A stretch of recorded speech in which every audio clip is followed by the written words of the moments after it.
Typically, the way people know that things are different is by the level of intimacy they're now experiencing with their mate, a compassion, a concern.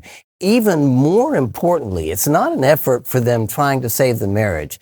It's a focus they have at trying to save themselves, where they see there's something desperately wrong and they're willing to do whatever it's going to take for them to be different. There's a sense of brokenness where they know they have an issue, where they're willing to make restitution, where there's reform, taking things such as, hope for healing or doing 12-step work, reading books, but desperately wanting not to be that other person again.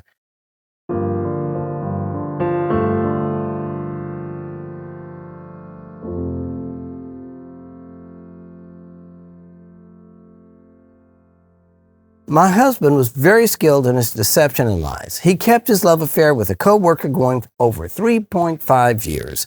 I really had no clue. I saw no change in his behaviors, the sexual encounters they had at hotels, eventually the affair's partner's home, the dates they went on apparently occurred during times when I thought he was at work. I truly saw no change in his behavior, yet he was either skipping work altogether or going in late or leaving early to spend time with his affair partner. How then will I know that now he's a changed man? What am I supposed to look for to know that things are different? I look for that sort of change within the individual. It's not about a focus trying to save the marriage, but you see a focus on them working at not being who they once were. You see grief over what they've done to you. I know for Stephanie and I, if we really thought about it, our intimacy level had been around a 2 or a 3 because I didn't really know how to be intimate.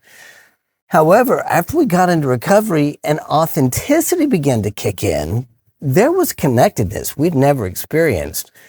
It's almost like the level had been here, now the level was here. It was that shift in that connectedness that let us know when we began to fade or when we had problems. And both of us would call that out immediately if we weren't feeling that level of intimacy, where that was about an 8 or a 9. And it's that authenticity, that vulnerability, and that sharing and that concern that ultimately is the marker that lets you know that there is change.